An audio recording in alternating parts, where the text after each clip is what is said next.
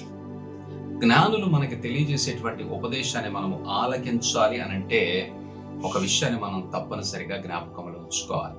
ఏమిటి ఆ విషయం అంటే, మన హృదయములో అప్పటికే మనలో ఉన్నటువంటి ఈ లోక సంబంధమైనటువంటి తలంపులు, ఆలోచనలు, కోరికలు, ఏవైతే ఆశలు, దురాశలు, ఏదైతే అసూయ, ద్వేషము, ఇవి ఏదైతే మన హృదయములో నింపబడి ఉన్నాయో వీటిని మనము తొలగించుకోగలిగితే దేవుడు ద్వారా చెప్పబడుతున్నటువంటి, జ్ఞానుల ద్వారా చెప్పబడుతున్నటువంటి ఉపదేశములను మన హృదయములో భద్రపరచుకోవడానికి అవకాశం ఉంది.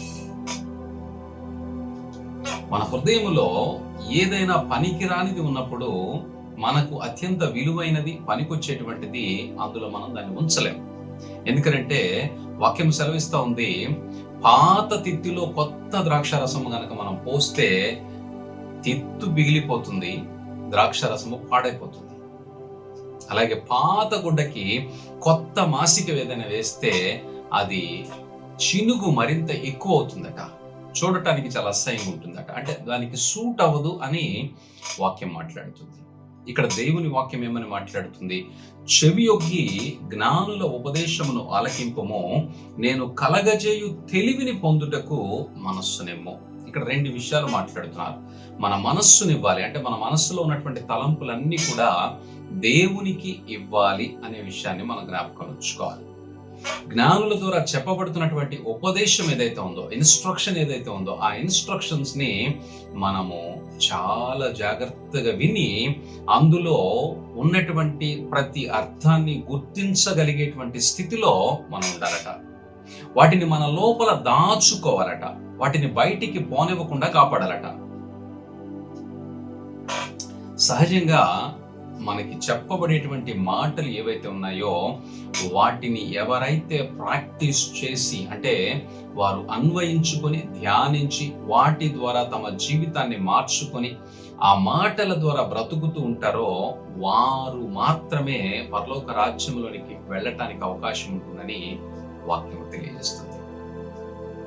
ఇక్కడ దేవుని లేఖనములో మనకు చెప్పబడుతున్నటువంటి మాట, మనకు వాక్యము నుండి, బైబిల్ గ్రంథము నుండి లేదా దైవజనుల ద్వారా చెప్పబడుతున్నటువంటి ఉపదేశములు ఏవైతే ఉన్నాయో వాటిని మన లోపల మనము దాచుకోవటానికి, అవి పాడవకుండా చూసుకోవటానికి మనము మన లోపల ఉన్నటువంటి చెత్తంతటిని, మన లోపల ఉన్నటువంటి కల్మషాన్ని, కుతంత్రాన్ని, కుట్రలను, వీటన్నిటిని కూడా మన నుంచి దూరం చేయాలి, పూర్తిగా తొలగించాలి. This should be very important.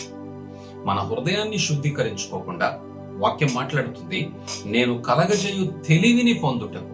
దేవుడు మనకిచ్చేటువంటి నాలెడ్జ్ ఏదైతే ఉందో దానిని మన లోపల ఉంచుకోవడానికి మన మనస్సును ఆయనకి ఇవ్వాలట. మనస్సును ఆయనకి ఇవ్వటం అనంటే మన మనస్సులో ఏమున్నాయో మొట్టమొదట మనం గుర్తించాలి. మన మనస్సులో ఏవి మెదులుతూ ఉన్నాయో, ఏవి కదులుతూ ఉన్నాయో, ఏవి కోరుతూ ఉన్నాయో, వేటిని ఆశిస్తూ ఉన్నాయో దీనిని మనం గుర్తించి వాటన్నిటిని విడిచిపెట్టి మనస్సు ఆయనకి ఇచ్చేయాలి. అంటే ఆయన వాక్యానికి ఇచ్చేయాలి. ఆయన వాక్యం ఏమి చెప్తే ఆ వాక్యానికి అనుగుణంగా మనము పని చేసే విధంగా మన మనస్సుని ఇచ్చేయాలి.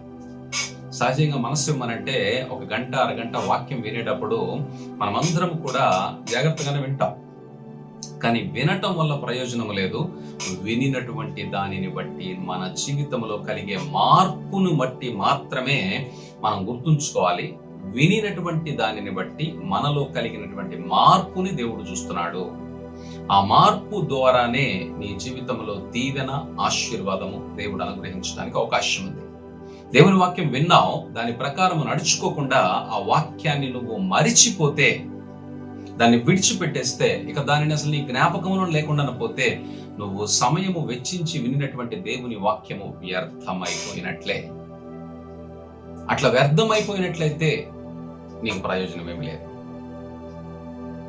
This is the most important thing. వాక్యాన్ని విని దాన్ని హృదయంలో భద్రపరచుకొని అది మాత్రమే మన నోటి పెదవుల మీద ఉండునట్లుగా చూసుకోమని ఇక్కడ లేఖనం మాట్లాడుతుంది. 18వ వచనంలో చూస్తే, నీ అంతరంగమందు వాటిని నిలుపుకొనుట ఎంతో మంచిది, దేవుని ఉపదేశము, జ్ఞానుల యొక్క ఉపదేశము, దేవుని వాక్యమును మన అంతరంగంలో నిలుపుకొనుట ఎంతో మంచిది. ఇది మొట్టమొదటి విషయం. రెండవది, పోకుండా అవి నీ పెదవుల మీద ఉండనిమ్ము. వాటినే ధ్యానిస్తూ, వాటితో నువ్వు కలిసి జీవిస్తూ, వాటినే దృష్టిస్తూ, వాటి కొరకే నువ్వు ప్రయత్నం చేస్తూ, సమయాన్ని వెచ్చిస్తూ, ఆలోచనలన్నీ కూడా వాటి కొరకే నువ్వు గనక నీ యొక్క మనస్సంతా కూడా ఇచ్చినట్లయితే అవి నీ పెదవుల మీద ఉంటాయి. సో దేవుని వాక్యాన్ని నువ్వు ధ్యానించడానికి, దేవుని వాక్యాన్ని నువ్వు జ్ఞాపకం చేసుకోవటానికి నువ్వు ఎటువంటి సమయాన్ని అయితే ఇవ్వటానికి ఇష్టపడుతున్నావో, ఎటువంటి ప్రాధాన్యత ఇవ్వడానికి ఇష్టపడుతున్నావో, ఆ ప్రాధాన్యతను బట్టి మాత్రమే పరిశుద్ధాత్మ నీ లోపల పనిచేయటానికి వీలు కుదురుతుంది. నువ్వు ప్రాధాన్యత ఇవ్వకుండా, నువ్వు సమయాన్ని ఇవ్వకుండా పరిశుద్ధాత్మ నీ లోపల పని చేయాలనంటే అది పరిశుద్ధాత్మ చేయగలిగేటువంటి పని కాదు. ఎందుకంటే దేవుడు మనం అనుమతించినప్పుడు మాత్రమే వచ్చేటువంటి దేవుడు. సాతాను నువ్వు అనుమతించకపోయినా వచ్చేటువంటి గెస్ట్. కాబట్టి దేవుడు నీ అనుమతి కొరకు ఎదురు చూస్తున్నాడు, నీ సమయం కొరకు ఎదురు చూస్తున్నాడు. నువ్వు ప్రత్యేకపరచుకొని నీ సమయాన్ని ప్రత్యేకంగా కేటాయించి దేవుని కొరకు గనక మోకరించినట్లయితే పరిశుద్ధాత్మ దేవుడు నీకు సహాయం చేసి దేవుని వాక్యంలో ఉన్నటువంటి ఉపదేశాన్ని నీకు అనుగ్రహించి ఆ ఉపదేశము ద్వారా నిన్ను ఒక సరైనటువంటి మార్గములో, పరిశుద్ధమైనటువంటి మార్గములో నిలిపి ఉంచడానికి అవకాశం ఉంది. దేవుని నామానికి మహిమ కలుగును గాక.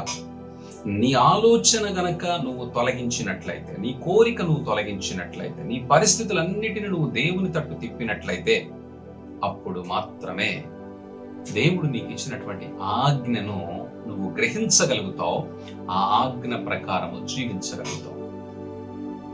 అసలు వాక్యమును వినిన తర్వాత మర్చిపోతే నువ్వు గ్రహించేది ఎక్కడ, దాని ప్రకారం జీవించేది ఎక్కడ? వాక్యము నీలో ఉండాలి అని అంటే వాక్యము సెలవిస్తా ఉంది, నువ్వు చెవియొగ్గి వాటిని వినాలి. నీ మనస్సు దేవునికి ఇచ్చి ఆ మాటలను, దేవుని ఆ మాటలు ఏవైతే ఉన్నాయో వాటిని నీ మనస్సునందు లక్ష్య పెట్టాలి.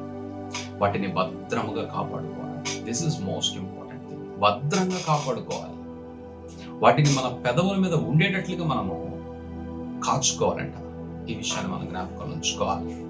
ఎందుకంటే మనము దేవుని వాక్యమును లక్ష్య పెట్టకుండా, దేవుని వాక్యానుసారంగా, దేవుని వాక్యమును ధ్యానించే విధంగా మనం జీవించకుండా, వాక్యము విని సంఘమునకు వెళ్ళి, లేఖనాలను టీవీలో చూసి, లేదా రకరకాల ప్రయత్నాల ద్వారా దేవుని యొక్క వాక్యాన్ని విని దాని ప్రకారము జీవించటానికి ప్రయత్నము చేయకపోతే ఆ వాక్యం వల్ల ప్రయోజనం ఏమీ లేదు.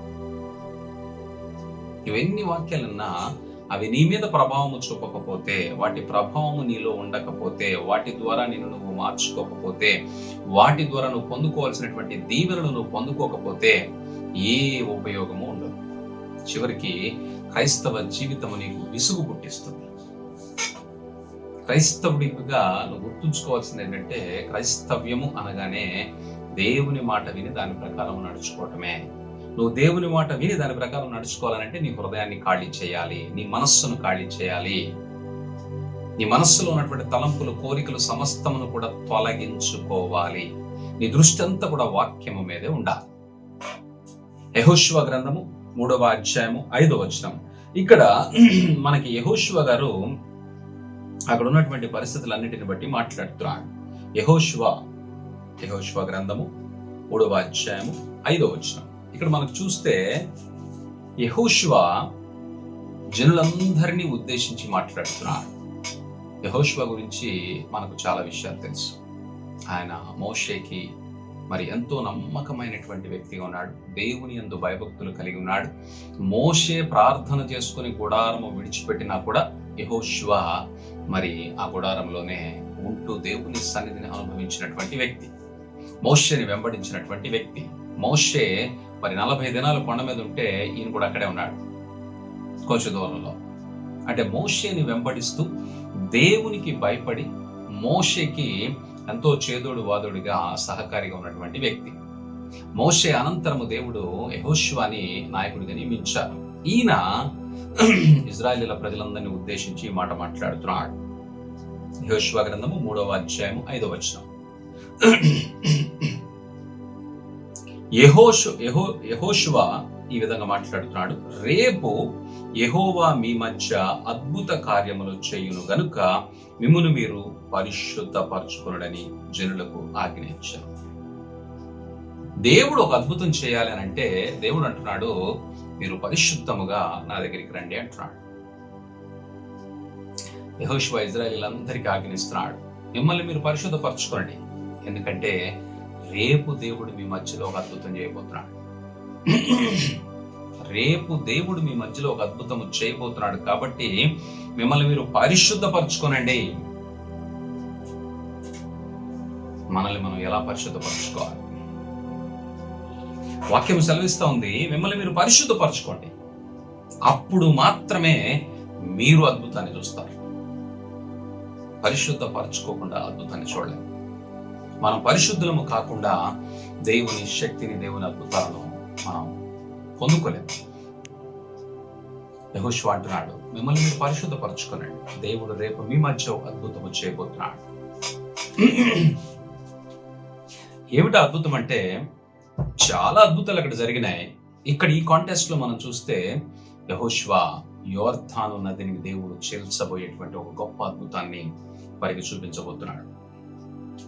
ఆ యోర్దాను గుండా వారు వెళ్ళటానికి తామని తాము పరిశుద్ధపరచుకోవాలట. నీటి గుండా వారు వెళ్ళటం అది బాప్టిజంతో సమానంగా మరి వక్తలు, దైవజనులు తెలియజేస్తున్నారు. సరే, ఏది ఏమైనప్పటికీ పారుతున్నటువంటి యోర్దాను నది 2 పాయలుగా చీలిపోయి వీరు నడక మార్గమున చక్కగా వెళ్ళటానికి వీరికి మార్గం ఏర్పరిచాడు దేవుడు. అది మహా అద్భుతం. నిలిచిన నీరు గట్లు వెంట పొర్లి పారుతుందట, వీళ్ళ మార్గానికి ఆటంకము లేదట. మందసం ఎత్తుకుని వారు యోర్దాను నది వారి పాదము నీటిని తగలగానే నీరు 2 పాయలుగా చీలిపోయింది. యెహోషువ అంటున్నాడు, మిమ్మల్ని మీరు పరిశుద్ధపరచుకున్నట్లయితే దేవుని అద్భుతాన్ని చూస్తారు. ఒక వ్యక్తి తను తాను పరిశుద్ధపరచుకున్నట్లయితే దేవుని గూర్చినటువంటి చిత్తమును గ్రహించగలుగుతాడు. ఒక వ్యక్తి తను తాను పరిశుద్ధపరచుకున్నట్లయితే దేవుని యొక్క సూచనలను, సలహాలను, దేవుని యొక్క గైడెన్స్ ని గుర్తించగలుగుతాడు. ఒక వ్యక్తి పరిశుద్ధతను కలిగి ఉన్నట్లయితే దేవుని యొక్క ఉపదేశాన్ని గ్రహించగలుగుతాడు, దేవుని ఉపదేశాన్ని పొందుకోగలుగుతాడు. ఒక వ్యక్తి తను తాను పరిశుద్ధపరచుకోగలిగినట్లయితే దేవుని యొక్క కౌన్సిల్ ని పొందుకోగలుగుతాడు. ఏ సమయంలో ఏ విధంగా ప్రతిస్పందించాలో, ఏ పని ఎప్పుడు ఎలా చేయాలో దేవుని ద్వారా చక్కని కౌన్సిలింగ్ అనేటువంటిది పొందుకోగలుగుతాడు. ఒక వ్యక్తి తను తాను పరిశుద్ధపరచుకుంటే ఇన్ని ఉపయోగాలు ఉంటాయి అనే విషయాన్ని మనం గుర్తించాలి. If you can sanctify, purify yourself, నిన్ను నువ్వు శుద్ధీకరించుకోగలిగినట్లయితే, you may know the will of God and you may know the guidance of God, you may know the counsel of God, you may know the instruction of God. దేవుని యొక్క చిత్తము తెలుస్తుందట, దేవుని యొక్క సూచన ఎటు వెళ్ళాలో నీకు తెలియజేయబడుతుందట, దేవుని యొక్క ఉపదేశం ఏమిటో నీకు తెలియజేయబడుతుందట, దేవుని యొక్క కౌన్సిల్ అంటే నిన్ను ఎలా సరిచేయాలో దేవుడే సరిచేస్తాడట. ఇంకా నీలో ఉన్నది ఏదైనా ఉంటే దానిని ఆయనే తన యొక్క మాటల ద్వారా సరిచేసి నిన్ను ఒక పరిశుద్ధమైనటువంటి గుంపులో ఉంచడానికి ఇష్టపడుతున్నాడు. పరిశుద్ధపరచుకోబడినటువంటి వ్యక్తి తనలో ఉన్నటువంటి పాపమును విడిచిపెట్టుట ద్వారా, చెడుతనమును అసహించుకోవటం ద్వారా తనను తాను పరిశుద్ధపరచుకోవాలి. సహజంగా పరిశుద్ధపరచుకోవటం అనగానే నీటితో స్నానము చేసి మంచి సబ్బుతో స్నానము చేయటం ద్వారా మురికిపోతుంది, చెమట వాసన పోతుంది అనేటువంటి ఆలోచనతోటి లోకం అంత ముందుకు వెళుతుంది. కానీ దేవుని వాక్యం ఏం మాట్లాడుతుంది అంటే నీ అంతరంగమును గురించి మాట్లాడుతుంది. నీ అంతరంగమును పరిశుద్ధపరచుకోమని మాట్లాడుతుంది. నీ అంతరంగంలో ఉన్నటువంటి పాపమును, నీ అంతరంగంలో ఉన్నటువంటి లోకాశలను, దురాశలను, వాటన్నిటిని కూడా నీ నుంచి తొలగించితేనే నువ్వు పరిశుద్ధపరచుకోబడినటువంటి వ్యక్తిగా, పరచబడినటువంటి వ్యక్తిగా దేవుని దృష్టిలో ఉంటావు. అట్లా కాకుండా నువ్వు ఈ లోక సంబంధమైనటువంటి పైన కనిపించేటువంటి ఆ యొక్క పరిస్థితిని బట్టి అయితే, అంటే పైన అలంకరించుకునేటువంటి పరిస్థితి, లేదా పైన మాత్రమే శుభ్రపరచుకునేటువంటి పరిస్థితి, తల నుంచి అరికాల వరకు శుభ్రం చేసుకున్నావు, నువ్వు పరిశుద్ధంగానే ఉన్నావు, కానీ ఈ పరిశుద్ధత దేవుడు చూడలేదు. దేవుని యొక్క ఆశ ఏమిటంటే దేవుడు చూస్తున్నటువంటి పరిశుద్ధత అంతరంగములోను బాహ్యముగా. అంతరంగములో పరిశుద్ధతను గురించి ఆయన ఎక్కువగా చింతిస్తున్నారు. అంతరంగమైనటువంటి పరిశుద్ధత దేవునికి చాలా ప్రాముఖ్యమైనటువంటిది. అందుకే జ్ఞానుల ఉపదేశాన్ని నువ్వు గనక పొందుకోవాలనంటే నీ హృదయాన్ని జాగ్రత్తగా కాపాడుకోవాలి, నీ చెవిని ఆ ఉపదేశానికి వగ్గాలి, నీ మనస్సును దేవుని తట్టు తిప్పాలి, ఆ లోపల ఉన్నటువంటి చెత్తంతటిని తొలగించాలి. పరిశుద్ధ పరచుకోవటం అనగా నీ అంతరంగములో బహుశా నువ్వు బాహ్యానికి పాపము చేయకపోవచ్చేమో కానీ పాపాన్ని గురించి ఆలోచించేటువంటి తలంపు నీ లోపల ఏదైనా ఉంటే ఆ తలంపు నిన్ను అపరిశుభ్రపరుస్తుంది. కాబట్టి నువ్వు శుద్ధీకరించుకోవాలి, పరిశుద్ధపరచుకోవాలి. పరిశుద్ధపరచుకోవటం అనేటువంటిది దేవుని విషయములో చాలా ప్రాముఖ్యమైనది. You have to eliminate each and every thought which belongs to this world. ఈ లోకానికి సంబంధించినటువంటి ఏ తలంపైనా సరే, ఏ కోరికైనా సరే, ఏ ఆశ అయినా సరే నువ్వు దాన్ని ప్రక్కన పెట్టాలి, దాన్ని అనుమతించకూడదు. దేవుని ఉపదేశం, దేవుని ఆలోచన, దేవుని జ్ఞానము చేత మాత్రమే మనము నింపబడినట్లయితే, మన హృదయము పరిశుద్ధపరచబడినట్లయితే, మన హృదయము పరిశుద్ధపరచబడినప్పుడు దేవుని అద్భుతాన్ని మనం చూడగలుగుతాం. లోకస్తులందరూ ఔటర్ అపీరియన్స్, బాహ్య సౌందర్యమును చూస్తున్నారట. సమూయేలు గ్రంథంలో వ్రాయబడుతుంది. సమూయేలు గ్రంథము 16వ అధ్యాయము 7వ వచనము 12వ వచనంలో చూస్తే ఇక్కడ చాలా ఆశ్చర్యంగా ఉంటుంది. యెషయా తన కుమారులందరినీ తీసుకొచ్చి సమూయేలుకు చూపిస్తున్నాడు. వారందరూ కూడా బాహ్యమునికి అంటే చూడటానికి చాలా బలవంతులు, చక్కని అందంగా ఉన్నటువంటి వారు. వారి ఆ శరీరాన్ని లేదా వారి యొక్క ఆ ఔటర్ అపీరెన్స్ చూసినప్పుడు సమయంలో వీళ్ళందరూ బాగున్నారు అనుకుంటున్నాడు. కానీ దేవుడు అంటున్నాడు, చూడండి 16వ అధ్యాయము 7వ వచనం, అయితే యెహోవా సమూయేలుతో ఇలాగ సెలవిచ్చెను, అతని రూపమును అతని ఎత్తును లక్ష్య పెట్టకము. రూపమును ఎత్తుని నువ్వు లక్ష్య పెట్టవద్దు. మనుష్యులు లక్ష్య పెట్టు వాటిని యెహోవా లక్ష్య పెట్టాడు. నేను అతన్ని త్రోసివేసి ఉన్నాను. మనుష్యులు పై రూపమును లక్ష్య పెట్టుదురు గాని యెహోవా హృదయమును లక్ష్య పెట్టును. హృదయమును లక్ష్య పెట్టడట. హృదయాన్ని లక్ష్య పెట్టేటువంటి దేవుడు మన హృదయములో గనక ఒకవేళ దేవునికి వ్యతిరేకమైనటువంటి తలంపుల చేత నింపబడి ఉంటే మనము దేవుని యొక్క పరిశుద్ధతలో ఉన్నట్ల లేదా సాతాను యొక్క ప్రభావం చేత నడిపించబడుతున్నట్ల. దేవుడు హృదయాన్ని చూస్తున్నప్పుడు మన హృదయంలో ఏమున్నాయి? మన హృదయము దేవునికి ఇష్టకరమైనదిగా కనపడుతుందా, లేదా మన హృదయము లోకములో ఉన్నటువంటి మాలిన్యం అంతటితోటి నింపబడి ఉందా? God is looking towards your heart, not your outer appearance. నీ పై రూపాన్ని దేవుడు చూడటం లేదు, హృదయాన్ని చూస్తున్నాడు. యెషయా తన కుమారులందరినీ తీసుకొచ్చి నిలబెట్టాడు. వారందరినీ దేవుడు తిరస్కరించాడు. సమూయేలు అనుకుంటున్నాడు, ఇంకేంటి వీళ్ళందరూ బాగానే ఉన్నారు, కానీ దేవుడు వద్దంటున్నాడే. అయ్యా ఇంకెవరున్నారనంటే, యెషయా మాకొకడున్నాడు, వాడు గొర్రెల కాపరి అన్నారు. వాడిని పిలిపించమన్నారు. యెహోవా దావీదు గురించి మాట్లాడుతున్నాడు. 16వ అధ్యాయం 16వ అధ్యాయం 12వ వచనంలో చూస్తే దావీదుని గురించి దేవుడు అంటున్నాడు, వాడు గొర్రెలు కాయచున్నాడని చెప్పాను. అందుకు సమూయేలు నీవు వారిని పిలిపించమని చెప్పగా యెషయా చెప్పగా అతను వారిని పిలువనంపించను.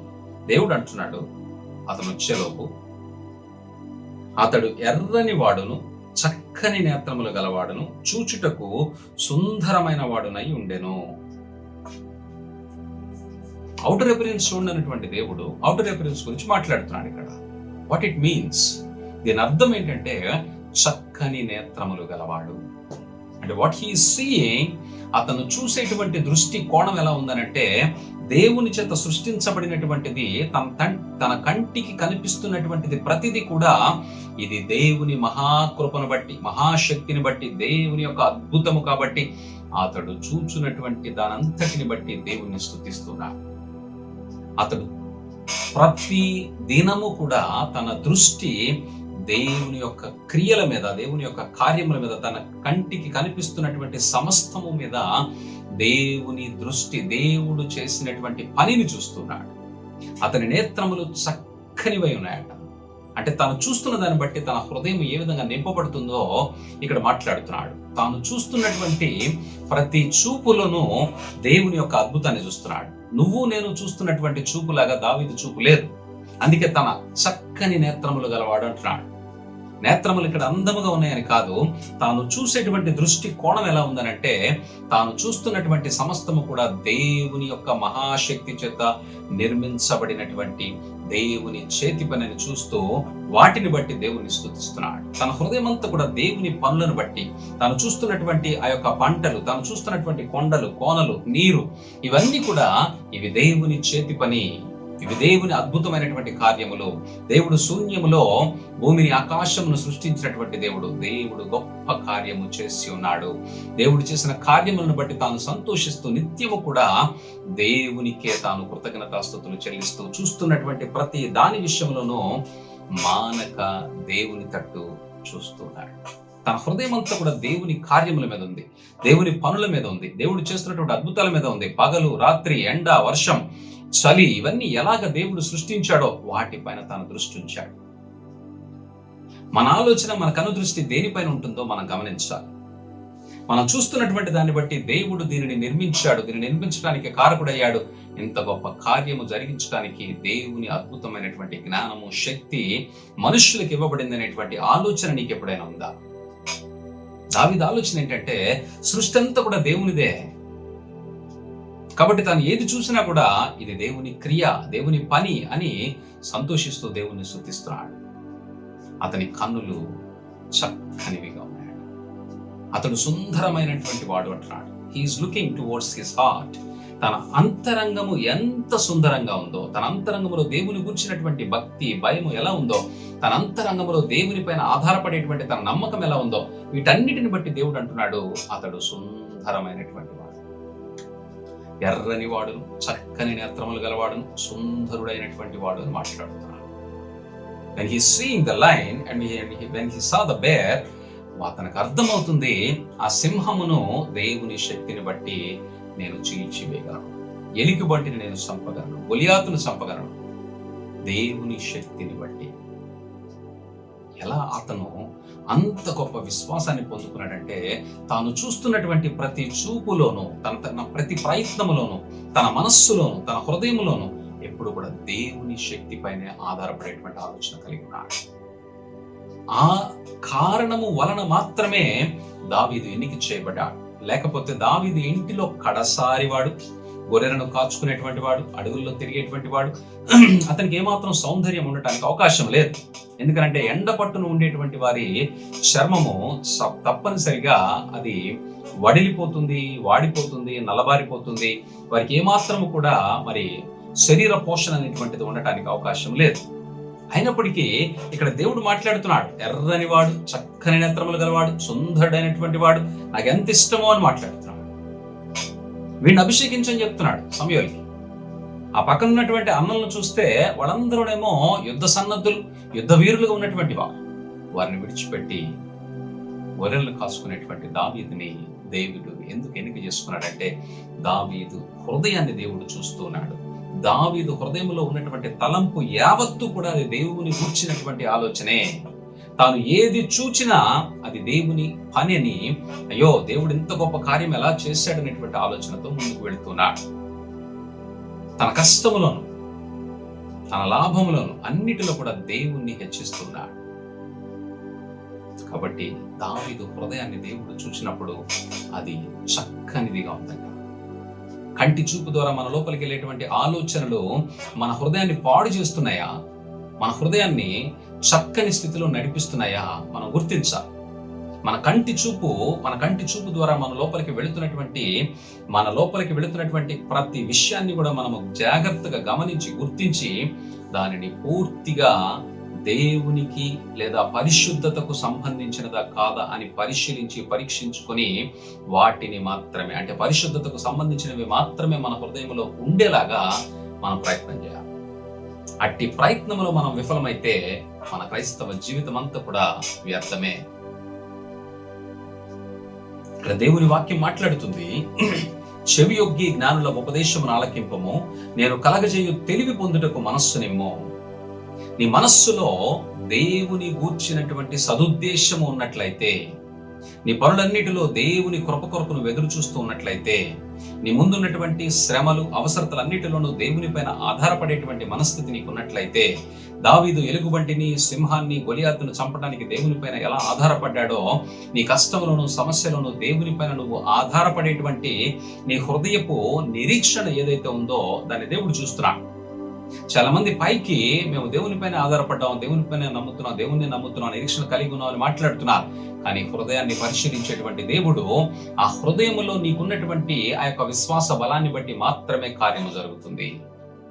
నువ్వు దేవుని కొరకు నిరీక్షించేటువంటి నీ నిరీక్షణను బట్టి మాత్రమే కార్యము జరుగుతుంది. నీ హృదయం ఇంకా దేని ద్వారా నిండి ఉన్నట్లయితే దేవుడు నిన్ను ఏమాత్రము కూడా లక్ష్య పెట్టడు. దావీదు అన్నలందరినీ విడిచిపెట్టడానికి కారణం ఏంటంటే వారి హృదయంలో దేవుడు లేడు. వారి శరీర బలం వాళ్ళు వారి హృదయంలో ఉంది. వారికి ఉన్నటువంటి పొజిషన్స్, వారికి ఉన్నటువంటి ఆ యొక్క సైన్యంలో పనిచేసేటువంటి వాళ్ళ డిజగ్నేషన్స్, వాళ్ళ పొజిషన్స్ వాళ్ళని వారి హృదయం చేత నింపబడి వారు వాటిని బట్టి అతిశయిస్తున్నారు. అయితే దావీదైతే దేవుని బట్టి అతిశయిస్తున్నాడు. దేవుడు తనకు అప్పగించినటువంటి మందను కాచేటువంటి క్రమములో ఆ మందను సంరక్షించడానికి సింహముతో యుద్ధము చేశాడు. ఆ మందలో ఉన్నటువంటి గొర్రెపిల్లను ఎత్తుకుపోతున్నటువంటి ఆ యొక్క ఎలుగుబంటితో యుద్ధము చేశాడు. ఇజ్రాయేలీల ప్రజలను, సున్నతి కలిగినటువంటి యూదులను దూషిస్తున్నటువంటి గొలియాతుని కేవలము దేవుని శక్తి చేత చంపాడు.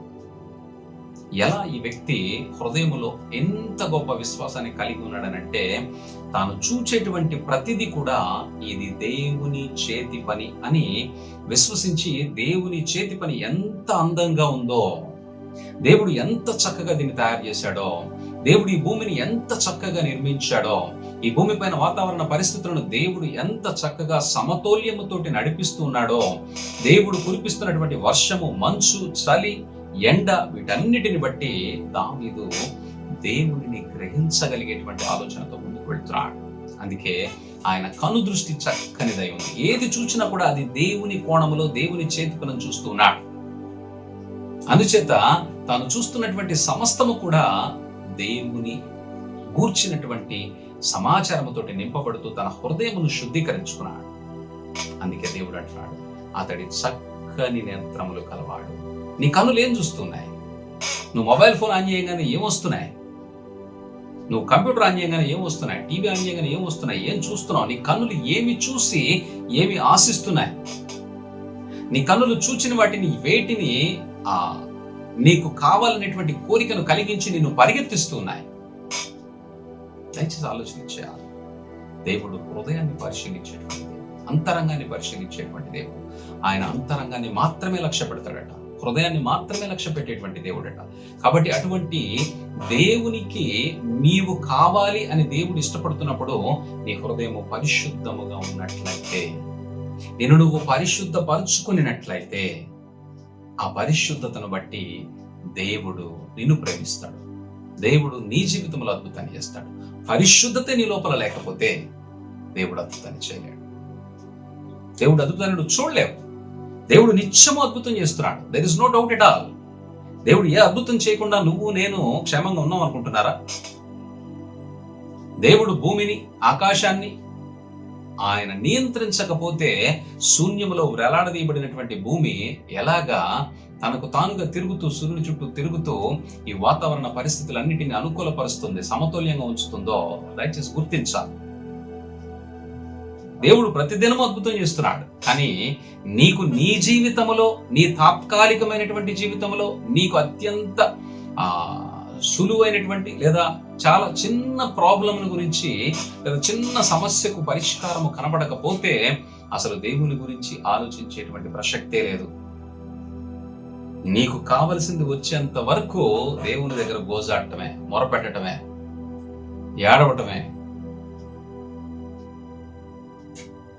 నీకు కావలసినటువంటిది దేవుడు తప్పనిసరిగా చేయగలడు. కానీ అది నీకు శ్రేయస్కరమైతేనే చేస్తాడు. కానీ నీకు ఏమీ చెయ్యలేదు అని నువ్వు ఏదైతే అనుకుంటున్నావో నువ్వు ఆ విషయాన్ని జాగ్రత్తగా పరిశీలించాలి. దేవుడు అందించకపోతే నీకు ఆక్సిజన్ దొరకదు. దేవుడు అందించకపోతే నీరు దొరకదు. దేవుడు గనక కృప చూపకపోతే నీకు ఆహారము దొరకదు. నీ శరీరము భయంకరమైనటువంటి వ్యాధులకు గురయ్యేటువంటి వాతావరణాన్ని ఆయన సమతుల్యపరచకపోతే మనం జీవించడానికి అవకాశం లేదు. మరి దేవుడు రోజు అద్భుతం చేస్తూ ఉంటే నువ్వు ఆ అద్భుతాన్ని ఎందుకు గుర్తించలేకపోతున్నావు? నీ హృదయము అపరిశుద్ధంగా ఉంది. నీ హృదయము లోకాన్ని ఆశిస్తూ ఆకాంక్షిస్తూ దురాశ చేత నింపబడి ఉంది. కాబట్టి దేవుని అద్భుతాన్ని నువ్వు చూడలేకపోతున్నావు. అఫ్ కోర్స్ యెహోషువ యోర్దాను చేర్చబడుతుంది, అది మీరు చూస్తారని చెప్పి ఉండొచ్చేమో, కానీ యోర్దాను చేర్చబడవలసిన అవసరం లేదు. దేవుడు ప్రతి దినము నీ కంటి ముందు ఎన్నో అద్భుతాలు చేస్తున్నాడు. నీ కన్నులు దుర్మార్గముగాను దురాత్మచేత నింపబడి, నీ కన్నులు యథార్థతను విడిచిపెట్టి లోకాన్ని వెంబడిస్తూ వాటి కొరకు పరిగెడుతున్నాయి. కాబట్టి దేవుని అద్భుతాన్ని నువ్వు చూడలేకపోతున్నావు. దేవుని అద్భుతాన్ని చూడటానికి కావలసినటువంటి జ్ఞానము నీ దగ్గర లేదు. నువ్వు చూస్తున్నదల్లా కేవలం లోకానికి సంబంధించినటువంటి కోణంలో చూస్తున్నావు. కాబట్టి నువ్వు దేవుని అద్భుతాన్ని గ్రహించలేవు. మిమ్మల్ని మీరు పరిశుద్ధపరచుకోనండి, మీరు దేవుని అద్భుతాన్ని చూస్తారు అని యెహోషువ మాట్లాడుతున్నాడు. దేవుని అద్భుతాన్ని వారు చూశారు. మనతో కూడా దేవుడు మాట్లాడుతున్నాడు. నీ హృదయాన్ని నువ్వు పరిశోధించుకోండి. నువ్వు పరిశుద్ధపరచుకున్నట్లయితే, నీ హృదయంలో ఉన్నటువంటి చెత్తను తొలగించినట్లయితే నువ్వు అద్భుతాన్ని చూస్తావు. దేవుడు నీ జీవితంలో అద్భుతం చేయటానికి సమర్థుడే. నువ్వు ఊహించిన దానికంటే గొప్ప మేలులు దేవుడు చేయగలిగినటువంటి దేవుడు అయినాడు. దేవుడు మనందరి విషయంలో ఒక విషయాన్ని తెలియజేస్తున్నాడు. మనము దేవునిని ప్రేమిస్తే దేవుని ద్వారా మేలుకరమైనటువంటి అద్భుతములను మనం మన జీవితంలో చూడటానికి అవకాశం. మనము గనక లోకాన్ని ప్రేమిస్తూ ఉన్నామనంటే అది చాలా ప్రమాదకరమైనది. దయచేసి గమనించండి, లోకాన్ని ప్రేమించటం అనేటువంటిది ఎంత ప్రమాదకరమో, అది నరకానికి మనం తీసుకొని పోతుంది అనేటువంటిది ఎంత సత్యమో, నామకార్థమైనటువంటి క్రైస్తవ జీవితాన్ని గడిపేటువంటి వారి విషయంలో కూడా అంతే సత్యం. నువ్వు వాక్యాన్ని విని సంఘానికి వచ్చి దాని ప్రకారం నడుచుకోకపోతే నీకును లోకస్తులకును వ్యత్యాసం లేదు. వారు లోకానుసారమైనటువంటి జీవితము ద్వారా వచ్చేటువంటి నరకము, నాశనము ఎంత ప్రమాదకరమైందో, నామకార్థమైనటువంటి క్రైస్తవ జీవితం కూడా అంతే ప్రమాదకరమైంది. నువ్వు నష్టపోతావు. నేను క్రీస్తులో ఉన్నాను, బాప్టిజం పొందుకున్నాను, నేను సంఘానికి వెళుతున్నాను, దశంభాగం ఇస్తున్నాను అనుకుంటున్నావేమో. కానీ నీ హృదయాన్ని గనక నువ్వు భద్రపరచుకోకపోతే, హృదయాన్ని పరిశుద్ధపరచుకోకపోతే, హృదయంలో ఉన్నటువంటి తలంపులను తొలగించి నిన్ను నువ్వు పరిశుద్ధపరచుకుని దేవునికి ఇష్టమైనటువంటి వ్యక్తిగా ఉండకపోతే నీకును లోకస్తులకును వ్యత్యాసమే లేదు. నామకార్థమైనటువంటి క్రైస్తవ్య భక్తి కూడా చాలా ప్రమాదకరమైంది. దయచేసి గమనించండి, గుర్తించండి. మనం గుర్తుంచుకోవాల్సినటువంటి విషయం ఏమిటంటే, యేసుక్రీస్తు ప్రభువారు దేవుని ద్వారా ప్రతిష్ఠ చేయబడ్డారు. దేవుని ద్వారా ఆయన పరిశుద్ధతను పొందుకున్నాడు. ఎందుకనంటే ఆయన దేవుని యొక్క ఆత్మ మరియను ఆవరించటం ద్వారా ఆవిడ గర్భము ధరించి పరిశుద్ధమైనటువంటి జననాన్ని ఇవ్వగలిగింది క్రీస్తుకి. కాబట్టి యేసుక్రీస్తు ప్రభువారు పరిశుద్ధమైనటువంటి జన్మను జన్మించారు. ఆయన పురుషుని కలయిక లేకుండా జన్మించారు. దేవుని ద్వారా ప్రతిష్ఠ చేయబడ్డారు. మరి యేసుక్రీస్తు ప్రభు ద్వారా మనము ప్రతిష్ఠ చేయబడ్డాలి. యేసయ్య మనందరినీ కూడా ప్రతిష్ఠ చేయాలని ఆశపడుతున్నాడు. నిన్ను నన్ను ఆయన ప్రతిష్ఠ చేయడానికి ఇష్టపడుతున్నాడు. క్రీస్తులోనికి నువ్వు వచ్చావనంటే ఆయన నిన్ను ప్రతిష్ఠ చేసి పరిశుద్ధతలోనికి, పరిశుద్ధ పరచటానికి ఆయన ఆశపడుతున్నాడు. అయితే ఆయన పైలోకమునకు ఎక్కి వెళ్ళి ఉన్నారు కాబట్టి ఆయన పరిశుద్ధాత్మను మనకు అనుగ్రహించారు. పరిశుద్ధాత్మ మన లోపల ఉండాలంటే మనము పరిశుద్ధంగా ఉండాలి. పరిశుద్ధాత్మ చేత, పరిశుద్ధాత్మ ద్వారా మనము నిత్యము కూడా పరిశుద్ధపరచబడాలి. ఇది చాలా ప్రాముఖ్యమైనటువంటి విషయం. యేసయ్య మనల్ని ప్రతిష్ఠించి పరిశుద్ధాత్మ చేత పరిశుద్ధపరచడానికి ప్రయత్నం చేస్తున్నారు. ఆయన ప్రయత్నాన్ని మనం లక్ష్య పెట్టాలి. ఆయన ప్రయత్నాన్ని గుర్తించాలి. దేవుడు ఏం చేస్తున్నారో, దేవుడు మన కొరకు ఏమి చేయడానికి ఆశపడుతున్నారో, దేవుడు మనల్ని పరలోక రాజ్యంలో ఉంచడానికి ఎన్ని ప్రయత్నాలు చేస్తున్నారో మనం గుర్తించాలి. మన అజ్ఞానము వల్ల, అంధకార సంబంధమైనటువంటి ఆలోచనల వల్ల యేసుక్రీస్తు ప్రభువారు భూమి మీదకి వచ్చి ఆయన మన కొరకు శ్రమపడి మరణించవలసి వచ్చింది. దయచేసి మనం గుర్తించాలి, క్రైస్తవ భక్తి లోకములో ఉన్నటువంటి భక్తితో సమానమైంది కాదు. క్రైస్తవ భక్తి ఒక వ్యక్తి యొక్క క్యారెక్టర్ని, వ్యక్తి యొక్క వ్యక్తిత్వాన్ని, వ్యక్తి యొక్క మనసులో ఆలోచనలను, వ్యక్తి యొక్క తలంపులను, క్రియలను మార్చేటువంటి శక్తి కలిగినటువంటి వాక్యమై ఉంది. వాక్యము మనుషులలో మార్పును తీసుకురావాల్సి ఉంది. వాక్యము మనుష్యుల ప్రవర్తనలోను ఆలోచనలోనూ వ్యత్యాసాన్ని గమనించగలిగే విధంగా తయారు చేయవలసి ఉంది. మరి ఇటువంటి క్రైస్తవ భక్తిని మనం కలిగి ఉన్నామా? మనం ఎటువంటి క్రైస్తవ భక్తిని కలిగి ఉన్నామో మనం ఆలోచన చేయాలి. యేసయ్య తండ్రి ద్వారా ప్రతిష్ఠ చేయబడితే, యేసుక్రీస్తు ప్రభు ద్వారా మనము ప్రతిష్ఠ చేయబడాలని ఆయన మన కొరకు మరణించి పునరుద్ధారణి లేగిస్తే, మనము ఆయన ద్వారా మనకు అనుగ్రహించబడినటువంటి పరిశుద్ధాత్మను అనుమతించకుండా మన లోపల అపరిశుద్ధతను పెట్టుకోవడం ద్వారా పరిశుద్ధాత్మను వ్యతిరేకిస్తున్నాం, తిరస్కరిస్తున్నాం, ధిక్కరిస్తున్నాం. దేవుని వాక్యం సెలవిస్తా ఉంది, నిన్ను నువ్వు పరిశుద్ధపరచుకునేట్లయితే దేవుని అద్భుతాన్ని నువ్వు చూస్తావు. పరిశుద్ధపరచుకోవటానికి పరిశుద్ధాత్మ సహాయం చేయడానికి సిద్ధంగా ఉన్నాడు. అయ్యా, నన్ను పరిశుద్ధపరచండి, నా ఆలోచనను మార్చుకోవడానికి సహాయం చేయండి, నాలో ఉన్నటువంటి ఈ లోక సంబంధమైనటువంటి పరిస్థితి అంతటిని నేను తొలగించుకోవడానికి మీ కృప ద్వారా నన్ను రక్షించండి అని మనం ప్రార్థన చేస్తే, పరిశుద్ధాత్మ మనలో పనిచేయడానికి, మనతో పనిచేయడానికి, మనలో కలిసి ఉండటానికి ఆయన నిత్యము మన కొరకు ఎదురు చూస్తున్నాడు. మన ప్రయత్నమే లేకపోతే దేవుడు మన గురించి ఏ ప్రయత్నము చేయలేడు. ఆయనే పరలోకాన్ని విడిచిపెట్టి నీ కొరకు వచ్చాడండి. పరలోకాన్ని విడిచిపెట్టి వచ్చాడు భూమి మీదకి, నీ కొరకు మరణించాడు, నీ కొరకు తిరిగి లెగిచ్చాడు, మళ్ళీ పరలోకంలో నీ కొరకు స్థలాన్ని సిద్ధపరుస్తున్నాడు. దేవుని యొక్క ప్రేమను గుర్తించండి, దయచేసి గమనించండి. దేవుని ప్రేమను కూర్చున్నటువంటి ఆలోచనలతో మీ హృదయాన్ని నింపుకోండి. నీ కొరకు పరలోకాన్ని విడిచిపెట్టి భూమి మీదకి వచ్చాడు. ఇక్కడ నుండి నీ పాపముల నిమిత్తము తన రక్తమును, తన శరీరమును బలిగా అర్పించి తిరిగి లెగిచి పరలోకములో నీ కొరకు స్థలాన్ని సిద్ధపరిచి మరలా మధ్యాకాశంలోనికి రాబోతున్నాడు.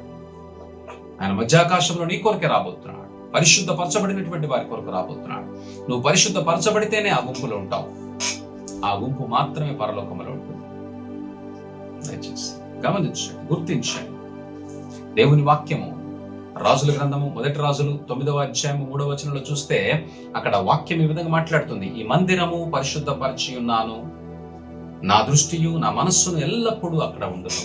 దేవుడు అంటున్నాడు మందిరాన్ని గురించి, నేను ఈ మందిరమును పరిశుద్ధపరిచి ఉన్నాను. దేవుని మందిరం ఇప్పుడు ఎక్కడ ఉంది అని అంటే క్రైస్తవులందరూ టక్కని చెప్పగలరు, మన హృదయమే ఆయన మందిరం అని.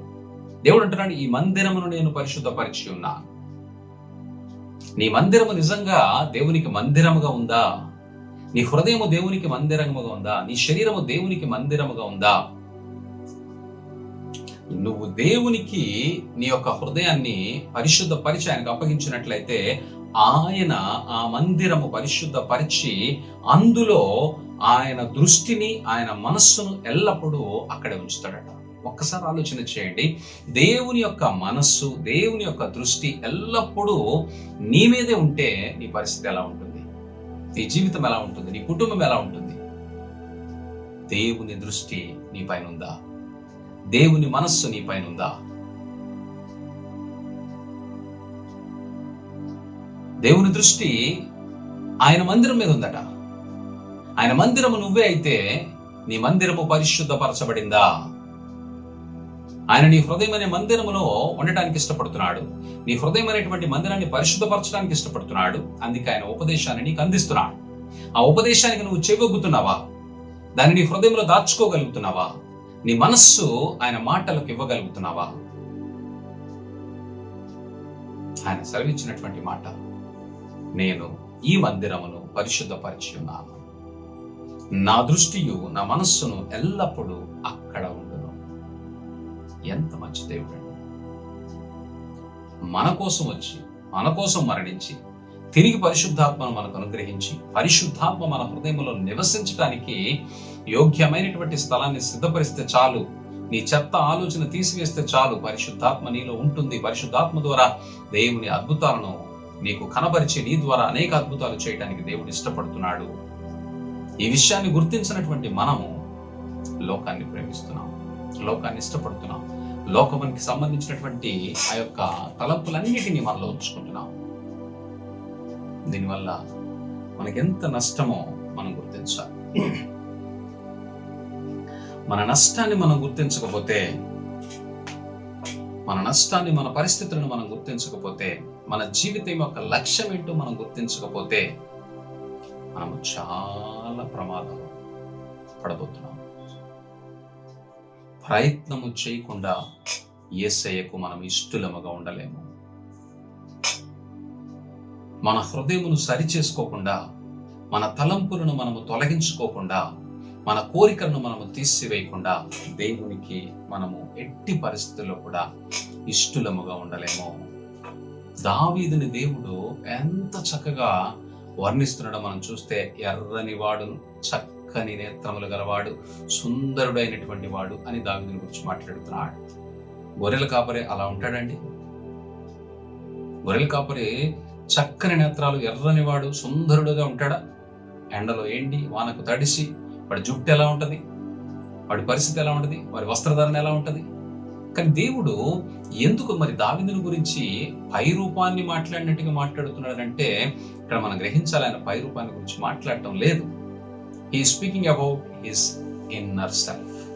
దావీదు యొక్క అంతరంగాన్ని గురించి మాట్లాడుతున్నాడు. ఆయన అంతరంగంలో ఉన్నటువంటి దేవుని గూర్చినటువంటి భయాన్ని గురించి మాట్లాడుతున్నాడు. దేవుని గూర్చినటువంటి తనకున్నటువంటి ఉద్దేశాన్ని గురించి మాట్లాడుతున్నాడు. దేవుని పైన తనకున్న విశ్వాసాన్ని బట్టి మాట్లాడుతున్నాడు. దేవుడు అంటే తనకున్నటువంటి ఆ యొక్క గొప్ప నిరీక్షణను బట్టి మాట్లాడుతున్నాడు. నిరీక్షణ అనేటువంటి మాట క్రొత్త నిబంధన గ్రంథంలో మనకి వాడబడుతూ ఉంది ఎక్కువగా. కానీ పాత నిబంధన గ్రంథంలో దావీదు దేవుని పట్ల నిరీక్షణ కలిగి ఉన్నటువంటి వ్యక్తిగా, దేవుడు ఖచ్చితంగా చేస్తాడని తన కంటికి కనిపించినటువంటి వాటిని ఆయన తన అంతరంగమందు విశ్వసించి దేవుని కొరకు ఎదురు చూసినటువంటి వ్యక్తిగా దావీదు మనకు కనబడుతున్నాడు, ఉదాహరణగా కనబడుతున్నాడు. అట్టి అంతరంగ పరిశుద్ధతను మనము కలిగి ఉండగలగటానికి, అంతరంగము పరిశుద్ధంగా మార్చుకోవటానికి మనం ప్రయత్నం చేయాలి. వాక్యము మనకు తెలియజేస్తుంది, ప్రభు అయిన యేసుక్రీస్తు నామమున మన దేవుని ఆత్మయందును మీరు కడుగబడి పరిశుద్ధపరచబడిన వారై నీతిమంతులుగా తీర్చబడిరి. కొరింథీయులకు రాసినటువంటి పత్రిక 6వ అధ్యాయము 10వ వచనం 11వ వచనంలో చూస్తే, ప్రభు అయిన యేసుక్రీస్తు నామమున మన దేవుని ఆత్మయందును మీరు కడుగబడి పరిశుద్ధపరచబడిన వారై నీతిమంతులుగా తీర్చబడిరి. యేసుక్రీస్తు ప్రభు దగ్గరకు వచ్చేటువంటి వారందరికీ ఇవ్వబడుతున్నటువంటి ఆధిక్యత ఏమిటంటే పరిశుద్ధత, నీతి. ఈ రెండు ఎవరికి సంబంధించినవి? దేవునికి సంబంధించినటువంటి స్వభావాలు. మరి ఆ పరిశుద్ధతను, నీతిని దేవుడు నీకివ్వడానికి ఇష్టపడుతున్నాడు. This is not a small task. దేవుని ఉద్దేశము చాలా చిన్న విషయం కాదండి. ఆయన పరిశుద్ధత నీకు ఇవ్వాలని ఆశపడుతున్నాడు. ఆయన నిన్ను నీతిమంతుడిగా మార్చాలని ఆశపడుతున్నాడు. నువ్వేమో లోకాన్ని బట్టి, లోకాన్ని ప్రేమిస్తూ, లోకము వెంబడ పరిగెడుతూ దేవుడంటే నీ లక్ష్యము చేయనటువంటి స్థితిలో ఉంటున్నావు. దేవుని కొరకు సమయాన్ని కేటాయించలేని స్థితిలో ఉంటున్నావు. దేవుడేమో ప్రభు అయిన యేసుక్రీస్తు నామమున మన దేవుని ఆత్మయందును మీరు కడగబడి, ఆత్మచేత కడగబడి పరిశుద్ధపరచబడిన వారై నీతిమంతులుగా తీర్చబడిరి. పరిశుద్ధ రక్తాన్ని నువ్వు గనక ఆశ్రయిస్తే ఈ పాపాలన్నీ తుడిచివేయబడతాయి. ఆ రక్తము నీ కొరకే చిందించబడింది. ఆ రక్తము నీ కొరకే చిందించబడింది. ఆయన శరీరము నలగొట్టబడటానికి కారణం నువ్వే. నలగొట్టబడినటువంటి ఆయన శరీరము ద్వారా నీకు ఆహారము, ఆయన రక్తము ద్వారా నీ దాహమునకు పానమును దేవుడు అనుగ్రహించాడు. ఏమిటయ్యా నీ దాహము, ఏమిటయ్యా నీ ఆకలి అని అంటే, ఈ లోకమే లోకమే లోకమే, లోకాశలే. వాటి ద్వారా నీకు ఎన్ని దొరికినా, ఏమి లభించినా ఇంకా ఏదో కావాలి, ఇంకా ఏదో ఒక తీరని ఆకలి, తీరని దాహముతోటి లోకాన్ని వెంబడించి పరిగెడుతూ ఉంటే, కనీసం ఆయన శరీరాన్ని తినైనా నీ ఆకలి తీరుతుందేమో, ఆయన రక్తము తాగటము ద్వారా అయినా నీ యొక్క దాహము తీరుతుందేమో అని దేవుడే భూమికి ఎత్తించాడు. ఆయన పరలోకమును విడిచి నీ కొరకు వచ్చాడు. ఆయన శరీరాన్ని నీకు ఇచ్చాడు. నీకు ఇంకా తృప్తి కలగాలని, నీకు సంతృప్తి కలగాలని, నీ దాహము తీర్చబడాలని, నీ దప్పిక తీర్చబడాలని. నీ ఆలోచన ఎక్కడుందో దయచేసి ఆలోచన చేయి. నీ ఆలోచన ఎక్కడుందో, నీ కోరిక ఎక్కడుందో, నీ మనస్సు ఎక్కడుందో, నువ్వు దేని గురించి లక్ష్య పెట్టుకొని నువ్వు దేవునికి దూరం అవుతూ ఉన్నావో, నాశనం వైపు పరిగెడుతున్నావో ఒకసారి ఆలోచన చేయి. దేవుడు నీకు పరిశుద్ధతను, నీతిని అనుగ్రహించడానికి వచ్చాడు. నిన్ను నువ్వు నీతిమంతునిగా చేర్చుకోవడము, నిన్ను నువ్వు నీతిమంతునిగా మార్చుకోవడం అసాధ్యం. It's impossible. పరిశుద్ధపరచుకోవడం కూడా అది అసాధ్యమే. నువ్వు ఎన్ని కోట్ల రక్తమునిచ్చినా కూడా నువ్వు పరిశుద్ధపరచుకోలేవు. అందుకే దేవుడే తన స్వరక్తాన్ని ఇచ్చాడు. తన పరిశుద్ధ స్వరక్తము చేత నిన్ను పాపము నుండి విడిపించాలని ఆయన ప్రయత్నం చేస్తున్నాడు. ఆయన ప్రయత్నాన్ని నువ్వు గ్రహించకపోతే, ఆయన ప్రయత్నాన్ని గురించినటువంటి ఆలోచన నీకు లేకపోతే, దాని కొరకు నువ్వు ప్రయాసపడకపోతే, ప్రయత్నము చేయకపోతే, నీ క్రైస్తవ్యం ఎందుకో నువ్వు ఆలోచన చేయి. నీ లక్ష్యం ఏమిటో నువ్వు ఆలోచన చేయి. నీ లక్ష్యం ఏమిటి? పరలోక రాజ్యము చేరాలనా, లేదా కేవలం ఈ భూమిపైన సుఖంగా సంతోషంగా ఉండాలనా? ఒక వ్యక్తి భూమిపైన సుఖాన్ని, సంతోషాన్ని కోరుకుంటే వాడు నాశనానికి వెళతాడు. భూమిపైన శ్రమను, శోధనను ఎదుర్కోగలిగి దేవుని కొరకు నిలబడగలిగితే పరలోక రాజ్యం చేరుకుంటాడు. బహుశా నువ్వు శోధనలు, శ్రమలు నాకు వద్దని అనుకుంటున్నావేమో. గుర్తుంచుకో, అవి లేకుండా పరలోకానికి వెళ్ళలేము. అవి లేకుండా దేవుని యొక్క స్వాస్థ్యం మనం అనుభవించలేము. అయితే దేవుడు అంటున్నాడు, శోధనలన్నిటిలో నుండి నేను తప్పిస్తానంటున్నాడు. శోధనలన్నిటిలోనూ మనకు తోడై ఉంటానన్నాడు. ఆయన వాగ్దానము చేస్తే ఆ వాగ్దానాన్ని మర్చిపోయేటువంటి వాడు కాదు. ఆయన చేసిన వాగ్దానం ఏదైనా సరే, ఎన్ని సంవత్సరాలైనా సరే, అది నెరవేర్చబడవలసిందే. ఇందులో ఎటువంటి సందేహం లేదు.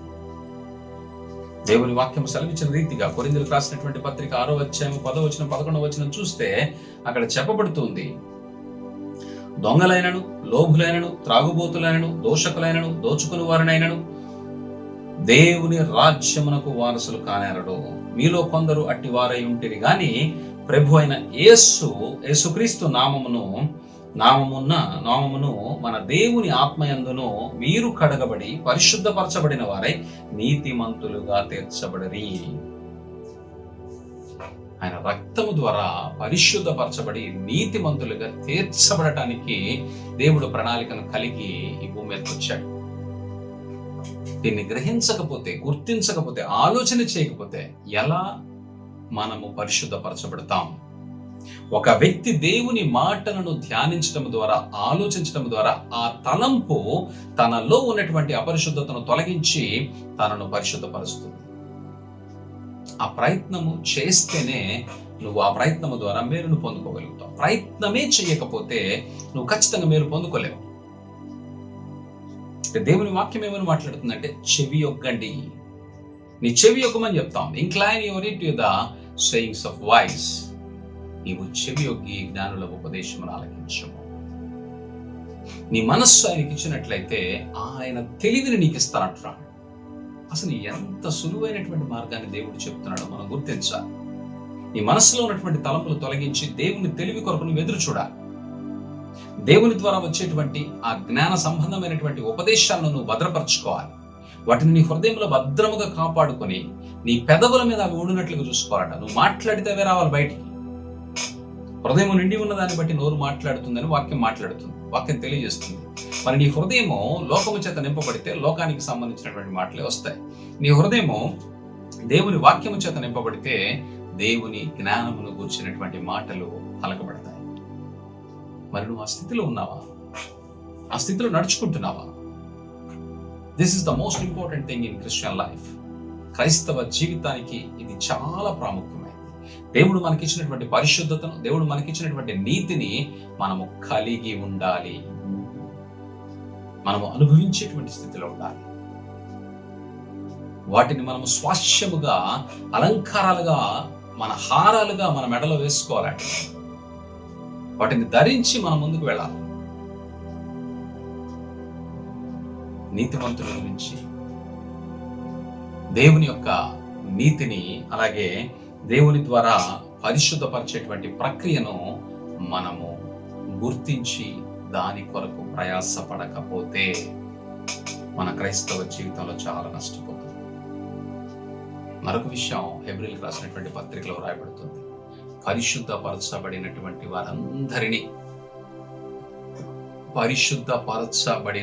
వారందరినీ అంటే పరిశుద్ధులందరినీ యేసయ్య తన సహోదరులుగా పిలుస్తున్నాడట. హల్లెలూయా. తన సొంత సహోదరులుగా పిలుస్తున్నాడట, తనకి తమ్ముళ్ళుగా పిలుస్తున్నాడట. ఎంత గొప్ప విషయం మనం గుర్తించాలి. దేవుడు నిన్ను నన్ను సహోదరులతో సమానముగా పిలుస్తూ ఉన్నట్లయితే ఆయన అంటున్నాడు, పరిశుద్ధపరచబడిన వారిని ఆయన సహోదరులని పిలవడానికి సిగ్గుపడక. He is not ashamed. నిన్ను సహోదరుడా అని పిలవడానికి ఆయన సిగ్గుపడ్డాట. అర్హత మనకుందంటారా? దేవుడు మనల్ని తనకి సహోదరుడు అని పిలిచేటువంటి అర్హత మనకుందా? లేదు. కానీ దేవుడు అంటున్నాడు, నీవు పరిశుద్ధపరచబడితే, నీవు నీతిమంతునివిగా ఉంటే నేను నిన్ను సహోదరుడా అని నాకు వారసత్వుడివి అంటే దత్తపుత్రుడివిగా, నాతో సమానమైనటువంటి వారసత్వాన్ని నువ్వు పొందుకునే విధంగా నీ కొరకు పరలోకములో స్వాస్థ్యమును సిద్ధపరుస్తున్నాను అంటున్నాడు.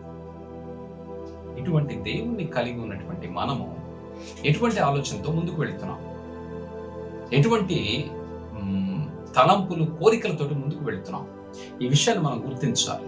దీన్ని సులువుగా విడిచిపెట్టడానికి అవకాశం లేదు. నీవు నీ యొక్క శక్తినంతటిని, నీ జ్ఞానమంతటిని, నీ తెలివంతటిని, నీ బలమంతటిని ఉపయోగించి లోకము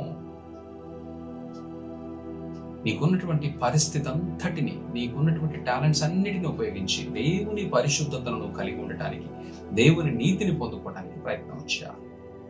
నీతిని, పరిశుద్ధతను పొందుకోవాలంటే నిన్ను నువ్వు పరిశుద్ధపరచుకోవాలి.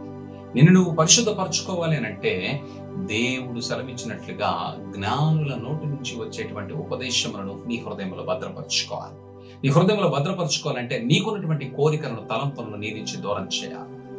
దేవుని వాక్యానికి అధిక ప్రాధాన్యతనిచ్చి దానిని నీ హృదయంలో నిలిచి ఉన్నట్లుగా దానిని ధ్యానించేటువంటి స్థితిలో ఉండాలి. అట్టి స్థితిలో నువ్వు ఉన్నట్లయితే నువ్వు దేవునికి సహోదరుడిగా పిలువబడుతున్నావు. దేవుని యొక్క స్వాస్థ్యాన్ని అనుభవించడానికి దేవుడు నీ కొరకు సిద్ధపరుస్తున్నాడు. దేవుని వాక్యం సెలవిస్తుంది. యెషయా గ్రంథంలో మనం చూస్తే, యెషయా గ్రంథము 61వ అధ్యాయంలో మనం చూస్తే ఆయన అంటున్నాడు 2వ వచనంలో, దీనులకు సువార్తమానము ప్రకటించుటకు యెహోవా నన్ను అభిషేకించెను, నలిగిన హృదయము గల వారిని దృఢపరచుటకును, చెరలోనున్న వారిని విడుదలకును, బంధించబడిన వారిని విముక్తిని ప్రకటించుటకును, యెహోవా హితవత్సరము మన దేవుని ప్రతిదండన దినమును ప్రకటించుటకు, దుఃఖాక్రాంతులందరినీ ఓదార్చుటకును, సియోనులో దుఃఖించు వారికి ఉల్లాస వస్త్రమును ధరింపచేయుటకును, బూడిదకు ప్రతిగా పూదండను, దుఃఖమునకు ప్రతిగా ఆనంద తైలమును, భారభరితమైన ఆత్మకు ప్రతిగా స్తుతి వస్త్రమును వారికిచ్చుటకు ఆయన నన్ను పంపి ఉన్నాడు. దుఃఖాక్రాంతులైనటువంటి వారందరినీ ఓదార్చడానికి, వారు పోగొట్టుకున్నటువంటిది తిరిగి ఇవ్వటానికి, దుఃఖమునకు ప్రతిగా ఆనంద తైలమును, భారభరితమైన ఆత్మకు ప్రతిగా స్తుతి వస్త్రమును యెహోవా మనకివ్వటానికి ఆయన తన పరిశుద్ధాత్మను మనకు అనుగ్రహించాడు. ఈ పరిశుద్ధాత్మను నువ్వు పొందుకోకుండా, పరిశుద్ధాత్మ విషయంలో నీకు శ్రద్ధ లేకపోతే, పరిశుద్ధాత్మ ద్వారా నేను నువ్వు పరిశుద్ధపరచుకోకపోతే ఇంకా నీకు అవకాశమే లేదు రక్షించబడటానికి. దయచేసి ఆలోచించండి. వాక్యం సెలవిస్తున్నటువంటి రీతిగా, వాక్యం అంతా మాట్లాడుతున్నటువంటి రీతిగా జ్ఞానుల ఉపదేశములకు చెవియొగ్గి జ్ఞానుల ఉపదేశమును ఆలకింపము. నేను కలగజేయు తెలివి పొందుటకు మనస్సునేమో నీ అంతరంగమందు వాటిని నిలుపుకొనుట ఎంతో మంచిది, పోకుండా అవి నీ పెదవుల మీద ఉండనివ్వు. సామెతల గ్రంథం 22వ అధ్యాయము 17-18 వచనాలు. నీ హృదయాన్ని పరిశుద్ధపరచు. దేవుని యొక్క స్వరక్తము చేత నీతిమంతుడివిగాను పరిశుద్ధుడివిగాను మార్చబడు. దేవుని చేత సహోదరుడు అని పిలువబడేటువంటి ఆ యొక్క గొప్ప ఘనతను పొందుకోవడానికి ఈ లోకంలో ఉన్నటువంటి శ్రమలను, ఈ లోకంలో ఉన్నటువంటి సమస్యలను ఏమాత్రం లక్ష్య పెట్టక వాటన్నిటిలో నుంచి దేవుడు విడిపించగలడనేటువంటి ఆలోచనతోటి ముందుకు నడవమని ప్రభు పేరు మీ అందరికీ మనం చేస్తున్నాను. ప్రార్థన చేసుకుందాం. సర్వోన్నతుడా, సర్వ సృష్టికి కారణభూతుడా, మా దేవ, మా ప్రభువా, మీకు స్తోత్రము నాయన. అయ్యా, మా క్రైస్తవ జీవితములలో నాయన మేము మరొక మెట్టు ముందుకు వెళ్ళటానికి మీ కృప చూపించండి. మాలో ఉన్నటువంటి నాయన అపరిశుభ్రతను తొలగించుకోవడానికి మమ్మల్ని మేము పరిశుద్ధపరచుకొని అయ్యా దేవుని ద్వారా చెప్పబడినటువంటి ఆజ్ఞలను, ఉపదేశములను, దేవుని ద్వారా మాకు ఇవ్వబడుతున్నటువంటి ప్రతి విధమైనటువంటి నాయన ఆ యొక్క అవకాశములన్నిటినీ కూడా మేము గ్రహించగలిగేటువంటి కృప మాకు అనుగ్రహించి మమ్మల్ని అందరినీ నాయన బలపరిచి మీ రాకడకు సిద్ధపరచమని, మాలో ఉన్నటువంటి మాలిన్యమును తొలగించి నీతిమంతులుగా పరిశుద్ధులుగాను మార్చి మీకు సహోదరులుగా మీ స్వాస్థ్యమును మాకు అనుగ్రహించమని మా ప్రభువును రక్షకుడునైన యేసు క్రీస్తు పరిశుద్ధ నామములో ప్రార్థించి వేడుకొనుచున్నాము తండ్రి. ఆమేన్. మన తండ్రి అయిన దేవుని ప్రేమ, కుమారుడైన యేసుక్రీస్తు కృప, పరిశుద్ధాత్మ దేవుని అన్యోన్య సహవాసము మనకును భూమిపైన ఉన్న సకల పరిశుద్ధులకు సదాకాలము తోడై నడిపించును గాక. ఆమేన్. యేసు రక్తమునకే జయం, సిలువ రక్తమునకే జయం, ప్రవేశు నామమునకు సంపూర్ణ విజయం కలుగును గాక. ఆమేన్. Praise the lord.